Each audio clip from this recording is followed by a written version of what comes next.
नमस्कार and I welcome you all at DRX mentor. जैसा कि आपको पता है कि ESIC का फार्मासिस्ट जो एग्ज़ाम है वो 10 दिसंबर 2023 को शेड्यूल्ड है। SGPGI का फार्मासिस्ट एग्ज़ाम 15 दिसंबर को शेड्यूल्ड है और एम्स का 18 या 20 को आपका शेड्यूल्ड है। ऐसे में बहुत कम टाइम बचा हुआ है। ESIC के लिए मात्र 8 दिन बचे हुए हैं। तो आपके बहुत सारे कमेंट भी आ रहे हैं और आपके माइंड में भी ये क्वेश्चन आ रहा होगा कि आप कौन से टॉपिक या फिर हम कौन सा सब्जेक्ट पढ़ें जिससे कि मैक्सिमम स्कोर कर पाएंगे। तो देखिए, हम टॉपिक को दो कैटेगरी में डिवाइड कर सकते हैं। एक जो कि मेजर सब्जेक्ट हैं, जहाँ से मेजर क्वेश्चन मतलब मैक्सिमम क्वेश्चन आने के चांसेस रहते हैं। एक होता है आपका माइनर, जहाँ से आपके मिनिमम क्वेश्चन आते हैं। तो हमें मेजर पे फोकस करना चाहिए। मेजर में भी आपको पता है, जैसे हमारे मेजर सब्जेक्ट्स होते हैं, फार्माकोलॉजी एक आपका मेजर सब्जेक्ट है जहाँ से मैक्सिमम क्वेश्चन आते हैं। और इसमें से यदि हम बात करें कि कैसे क्वेश्चन आते हैं, तो आपको पता है, या तो इंडिकेशन पूछते हैं, किसी भी ड्रग आपको दे देंगे और आपसे पूछा जाएगा कि ये किस डिसीज़ में यूज़ किया जाता है, या फिर उसका मैकेनिज्म ऑफ एक्शन पूछ लेते हैं, या उसका एडवर्स इफेक्ट आपसे पूछा जाता है, या फिर उसका डोज पूछा जाता है। तो इतने ही मैक्सिमम क्वेश्चन आते हैं। मैक्सिमम भी इसमें से मैं बात करूँ, जो मैंने आपको 4 पॉइंट्स बताएं, उसमें से मैक्सिमम इंडिकेशन से और मैकेनिज्म ऑफ एक्शन से आपके क्वेश्चन आते हैं। रेयर थोड़े बहुत क्वेश्चन आते हैं आपके एडवर्स इफेक्ट से या साइड इफेक्ट से। तो मैं आपसे कहता हूँ कि एक ऐसी बुक है जिससे कि 2016 के फार्मासिस्ट एग्जाम में, ESIC के फार्मासिस्ट एग्जाम में लगभग 30 से 35 क्वेश्चन आए। तो शायद आपको बिलीव नहीं होगा, बट KDT एक ऐसी बुक है, ये आप देख सकते हैं, मैंने ओपन की हुई है। ये जो बुक है, इससे लगभग यहाँ से 30 से 35 क्वेश्चन आए थे आपके ESIC फार्मासिस्ट एग्जाम में 2016 वाले में, जो मैं आपको क्वेश्चन पेपर में भी बताऊंगा कि कितने क्वेश्चन आए थे। ये बुक आपके पास है तो अच्छी बात है, नहीं है तो आपको गूगल पे इसकी PDF मिल जाएगी, वहाँ से आप डाउनलोड कर लीजिए, या फिर आप इसको ऑनलाइन परचेस कर लीजिए। जो भी फार्मासिस्ट की एग्ज़ाम की प्रिपरेशन आप करना चाहते हैं, जैसे एम्स हो गया, ESIC, SGPGI, CGHS, DGHS, जितनी भी प्रकार की हैं, यहाँ से आपके जो फार्माकोलॉजी के क्वेश्चन है वो यहाँ से कवर हो जाएंगे आपके। यदि आपको कुछ नहीं आता है तो डिस्क्रिप्शन में लिंक है, वहाँ से आप इसको ऑर्डर भी कर सकते हैं। तो ये बुक है, आप ये देख सकते हैं, ये गूगल से आप डाउनलोड कर लीजिए, आपको ईजिली मिल जाएगी।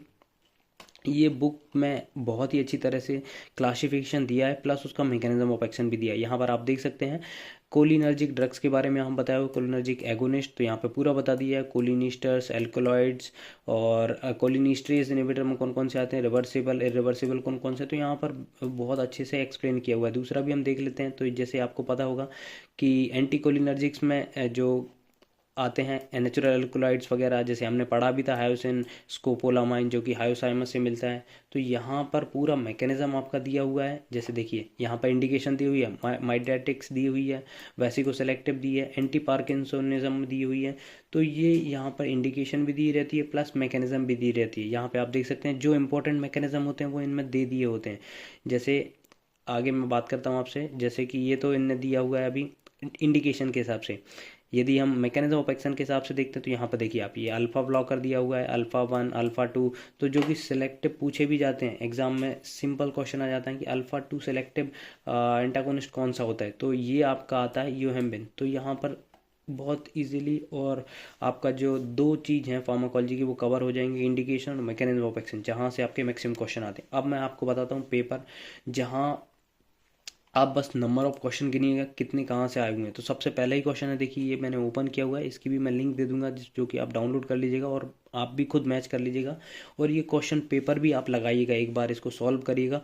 क्योंकि कई बार क्या होता है कि जैसे क्वेश्चन पेपर जो बनने के लिए किसी प्रोफेसर के पास या किसी भी एक्सपर्ट्स के पास जाता है, तो उसके पास क्या होता है कि पुराने पेपर भी जाते हैं। तो कई बार क्या होते हैं, आपके क्वेश्चन रिपीट हो जाते हैं, और कई बार क्या होते हैं कि जो आपके क्वेश्चन होते हैं उन्हीं के इर्द गिर्द आ जाते हैं। जैसे उन्होंने इस बार पूछ लिया crystalluria is the side effect associated with, तो यहाँ पर उन्होंने सल्फोनामाइड दे दिया। तो नेक्स्ट टाइम ये हो सकता है कि पूछ लें, कोई सल्फोनामाइड का क्लासिफिकेशन पूछ लें, या फिर टेक्सोल से पूछ लें, या एजोल किस कैटेगरी की ड्रग है, या एजोल का इंडिकेशन बताइए, तो ऐसा कुछ क्वेश्चन पूछ लें।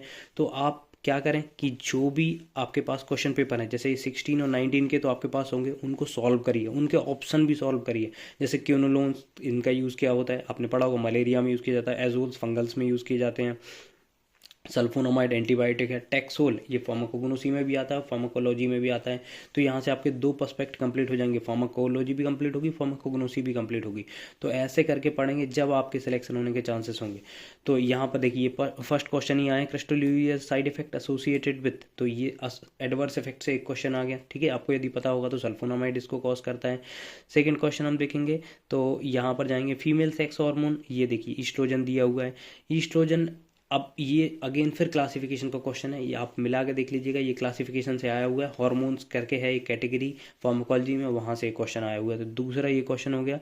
थर्ड ये देखेंगे क्लोरोक्विन इज़ा, तो ये भी थर्ड क्वेश्चन है जो कि फार्माकोलॉजी की क्लासिफिकेशन से आया है। वहाँ पे पूछा गया है 4-अमाइनोक्लोरिन इज, तो उसमें ये ऑप्शन है क्लोरोक्विन, तो ये भी एक क्वेश्चन फार्माकोलॉजी से आया हुआ है। तो थर्ड क्वेश्चन हो गया। फोर्थ क्वेश्चन की बात करें हम, तो यहाँ पर आप देख सकते हैं फोर्थ क्वेश्चन, हाँ ये है, देखिए loop diuretics, mannitol is a, loop diuretic, osmotic diuretic, potassium sparing diuretics, carbonic anhydrase, ये देखिए सारे मैकेनिज्म ऑफ एक्शन दे दिए हैं। अब उसमें से पूछा है कि मैनेंटॉल इसमें से किस पे वर्क करता है, तो ये सिंपली ऑस्मोटिक डायूरेटिक, और ये आपको सिंपली यहाँ पर ये बुक में मिल जाएगा केडीटी की क्लासिफिकेशन में। तो ये चौथा क्वेश्चन हो गया। तो ऐसे ही बहुत सारे क्वेश्चन हैं, मैं तो आपको जस्ट यहाँ पे बता देता हूँ, सॉल्व नहीं करता हूँ, बट जस्ट देखिए पेरेंटल एंटीकोगुलेंट यहाँ पर आ गया। पेरेंटल एंटीकोगुलेंट में से कौन सा है, वो हेपेरिन है। तो ये क्वेश्चन है, पांचवा क्वेश्चन हो गया। छठा क्वेश्चन हम देखते हैं, तो ये देख सकते हैं आप, हाँ ये देखिए which of the following is not benzodiazepine, तो बेंजोडाइजिपिन से आगे यदि आपको पता होगा बेंजोडाइजिपिन के जोलिप्लेन, जोलपिडेमिक जेड कैटेगरी की ड्रग है, ये नॉन सेडेटिव मतलब नॉन हैबिट फॉर्मिंग ड्रग है, तो ये एक अलग है। तो जोलपिडेम हो गया इसका, तो 6 क्वेश्चन हो गए। सातवां क्वेश्चन देखिए आप, डाइमर कैप्रोल पूछ लिया यहाँ पर, चिलेटिंग एजेंट, यदि आपने फार्माकोलॉजी पढ़ी होगी तो सबसे लास्ट में एक क्वेश्चन है अदर करके। 7 हो गए। 8वां क्वेश्चन देखेंगे यहाँ पर, देखिए आप ये आयोडीन से पूछ लिया है। 9th में देखेंगे तो यहाँ पर आपको लिक्विटराइन एंटागोनिस्ट पूछ लिया, देखिए ये भी सीधा सीधा आपका क्वेश्चन आया है उससे क्लासिफिकेशन से, जब आप उसमें रेस्पिरेटरी में जाएंगे सेगमेंट में तो वहाँ पे ये क्वेश्चन आपको मिल जाएगा। 9th हो गया। ये 10th क्वेश्चन देखिए फिर से आ गया यहाँ पर, सल्फोनामाइड्स, मैंने आपको बोला था इसमें इर्द गिर्द आपके क्वेश्चन मिल जाएंगे। सल्फोनामाइड का पहले वहाँ पे पूछा था, साइड इफेक्ट्स यहाँ पे पूछ लिया, देख लीजिए sulphonamide use for burn therapy is, कौन सा इनमें सल्फोनामाइड यूज़ किया जाता है बर्न थेरेपी में। 10 हो गए। 11th क्वेश्चन आप यहाँ पर देख सकते हैं, मॉर्फिन का पूछ लिया, मॉर्फिन कोडीन थीविन इज कंटेंड इन, ये ऑल दो फार्माको आपको कोलॉजी में भी मिल जाएगा, कोग्नोसी में भी मिल जाएगा। तो 11th क्वेश्चन। ये 12th क्वेश्चन यहाँ पे आप देखिए, amantadine is a drug used for antiviral और एंटी, ये उसमें भी पार्किंसन में भी यूज़ की जाती है, तो आपको दोनों जगह ये मिल जाएगी क्लासिफिकेशन में। तो 12 क्वेश्चन यहाँ पे हो गया। 13 क्वेश्चन यहाँ पे आप देख लीजिए, ये फंगल से आ गया, fluconazole belong to the class, तो एजोल, वहाँ पर देखिए मैंने फर्स्ट क्वेश्चन बताया था आपको सल्फोनामाइड किस कैटेगरी की ड्रग है, उसमें पूछा था उनने साइड इफेक्ट्स, उसमें एक एजोल ऑप्शन था, तो एजोल से देखिए आपका ये फिर क्वेश्चन आ गया था, anti fungal drug fluconazole belong to the azoles category. यदि आप ऐसे पढ़ेंगे तो आप इजीली क्वेश्चन पेपर सॉल्व कर पाएंगे। तो ये 13 क्वेश्चन हो गया। ये देखिए आप कवक द 13 के बाद 14 क्वेश्चन ही आ गया, रेनिटिडिन का मैकेनिज्म ऑफ एक्शन पूछ लिया, जो कि आपको इजीली मिल जाएगा, मैं आपको अभी बुक में भी बताऊंगा कि कैसे कैसे उसमें क्वेश्चन दिया हुआ है। 14th 15th क्वेश्चन यहाँ पर आप देख सकते हैं,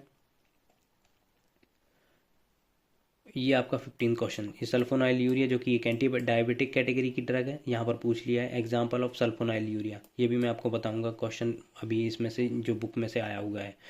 यहाँ पर जस्ट मैं आपको क्वेश्चन गिना रहा हूँ कि कितने क्वेश्चन फार्माकोलॉजी से आए हुए हैं। तो 15 के बाद यहाँ पर 16 देख लीजिए, फिनोबार्बिटइन, ये भी पूछ लिया क्लासिफिकेशन से। 17 देखिए आप, एनाल्जेसिक ड्रग के बारे में पूछ लिया। 18 क्लोरप्रोमाजिन एंटीसाइकोटिक क्लासिफिकेशन से आ गया देखिए। 19 देखिए आप, एंटी डिप्रेसेंट से है, ये डायरेक्ट क्लासिफिकेशन से है। 20 ये देखिए साल्ब्यूमेटॉल भी यहाँ से क्वेश्चन पूछा गया है। 21 आप जैसे ही जाएंगे यहाँ पर देख सकते हैं 21 ये विटामिन, हाँ ये सिप्रोफ्लॉक्सासिन इज ये भी आपको क्विनोलोन ड्रग है, तो वहाँ से आपको कवर हो जाएगा ये 21, ये भी वहीं से आया हुआ है क्लासिफिकेशन से ही। 22 यहाँ पर आप देख सकते हैं ipecac, 22 एमेटिन is the main ingredient, ये जनरली आपको फार्माकोग्नोसी और फार्माकोलॉजी दोनों में आपको मिल जाएगा। 23 यहाँ पर हम देखते हैं, तो ऐसे बहुत से क्वेश्चन हैं, जस्ट मैं आपको बताना चाहता हूँ कि ये देखिए एंटी डायरेटिक हार्मोन पूछ लिया, वैसोप्रेसिन, ये भी ADH आपको डायरेक्टली वहाँ पे मिल जाएगा, ड्रग एक्टिंग ऑन किडनी। तो 23 हो गया, ये 24 हो गया, ये भी डायरेक्ट वहीं से आया, हार्मोन से आया हुआ है, ये आप क्लासिफिकेशन में देखेंगे आपको मिल जाएगा। 26 ये देखिए आप, पेनिसिलिन एंटीबायोटिक प्रोसेसिंग बीटा एक्टिलेक्टिन। 26 क्वेश्चन, ये भी डायरेक्ट वहाँ से क्लासिफिकेशन से आया है। 27 कैटेकोलामाइंस, यदि आप देखेंगे तो सिंपली वहीं से क्वेश्चन आया हुआ है, ये भी क्लासिफिकेशन से। 28 ये देखिए डाइफेनहाइड्रामिन, यहाँ पे पूछा है एंटी हिस्टामिनिक, ये भी डायरेक्टली आपका क्लासिफिकेशन से आया हुआ है। नार्कोटिक एनाल्जेसिक आ गया, देखिए 29 30, ये देखिए आप NSAIDs कौन सी ड्रग है, ये भी क्लासिफिकेशन से है। 31 देखिए आप निकेतामाइड, ये भी क्लासिफिकेशन से है। 32 ये देखिए एंटी फिलेरियल ड्रग, तो ये भी आपका कैसे है, क्लासिफिकेशन से ही है।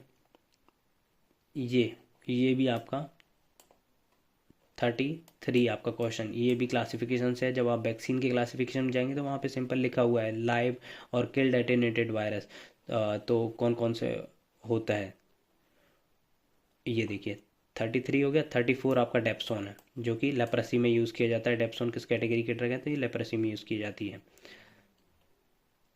34 हो गया। 35 ये देखिए drug suppressing nausea and vomiting क्या बोलते हैं, तो ये 35 क्वेश्चन हो गया। ये 36 है, देखिए न्यूरोमस्कुलर ब्लॉकिंग एजेंट। 37 ये एड्रीनर्जिक ब्लॉकर।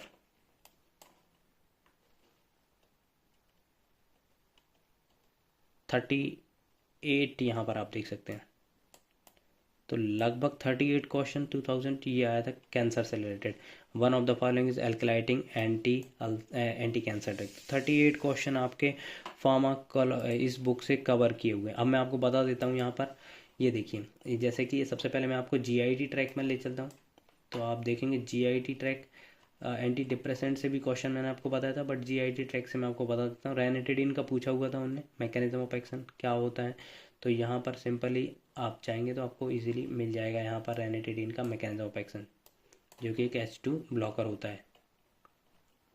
हाँ, ये आपका क्लासिफिकेशन है एंटी एमेटिक का, और ये है आपका एंटी अल्सर का। तो यहाँ पर H2 ब्लॉकर आप देख सकते हैं रेनिटिडीन, तो डायरेक्टली यहाँ पर दिया हुआ है, देखिए इंडिकेशन भी दी हुई है कि पेप्टिक अल्सर में यूज़ किया जाता है, और मैकेनिज्म ऑफ एक्शन भी दिया है कि H2 ब्लॉकर होता है। ऐसे ही सिंपली आप जब हार्मोन्स पे भी जाएंगे तो आपको इजीली सारे हार्मोन्स के बारे में मिल जाएगा, जो जो वहाँ पे पूछा हुआ था ब्रोंकियल अस्थमा। तो मेरा कहने का मतलब यही है कि आप ये बुक को कंठस्थ कर लें, जैसे कि आपके मैक्सिमम क्वेश्चन कवर हो जाएंगे। आई होप कि आपको वीडियो अच्छा लगा होगा। अच्छा लगा हो तो प्लीज़ चैनल को सब्सक्राइब करिए, वीडियो को लाइक करिए, शेयर करिए एंड कमेंट करिए। Thank you.